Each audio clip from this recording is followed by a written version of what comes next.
High, আমি doctor Vaishali রয়। এই ভিডিওটাতে এমন একটা বিষয় আলোচনা করব যেটা কিন্তু আজকের দিনে খুব প্রাসঙ্গিক।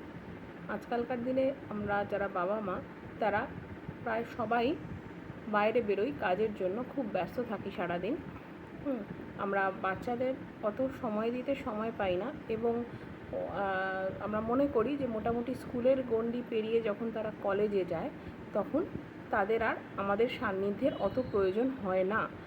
অনেকে হয়তো বাড়ি ছেড়ে আমাদের ভারতবর্ষের মধ্যেই অন্য প্রদেশে পড়তে যায়, কেউ বিদেশে পড়তে যায়।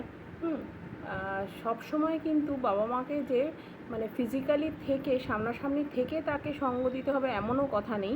হ্যাঁ, বাবা মা যদি কোয়ালিটি টাইম ফোনে স্পেন্ড করেন বাচ্চার সাথে, যেটুকু সময় তারা পান, বোঝা যাচ্ছে যে তারা খুবই ব্যস্ত, কিন্তু তাদের ব্যস্ততাটা কিন্তু বাচ্চারা অতটা বুঝতে পারে না, কারণ তারাও তো ধরুন মোটামুটি 18-19 বছর করে বয়স। কেননা আমার কাজের সুবাদে আমি অনেক বাচ্চাদের সান্নিধ্যে এসেছি যারা কিন্তু এটা আমাকে এসে বলেছে যে ম্যাডাম, বাবা মার কাছে কিন্তু আমাদের দেওয়ার জন্য সময় নেই, সেই জন্য তারা কিন্তু অনেকটাই ডিপ্রেশনে রয়েছে এবং আস্তে আস্তে ডিপার মানসিক রোগের দিকে যাচ্ছে।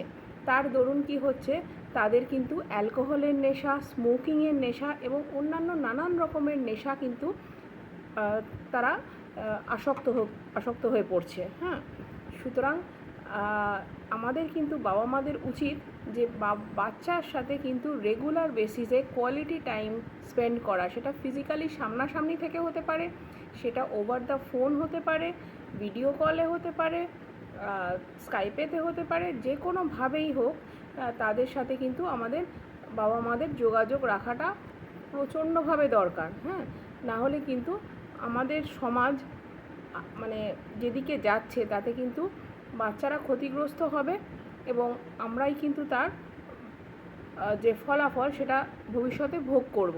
সুতরাং একটু দিনের মধ্যে সময় করে বাচ্চাদের সময় দিন। তারা স্কুলে পড়ুক, কলেজে পড়ুক, যেখানেই থাকুক, বাচ্চাদের জন্য কিন্তু সময় লাগবে। তারা কিন্তু আপনাদের চায় এবং আপনাদের প্রেজেন্স তাদের জীবনে খুব জরুরি। Thank you.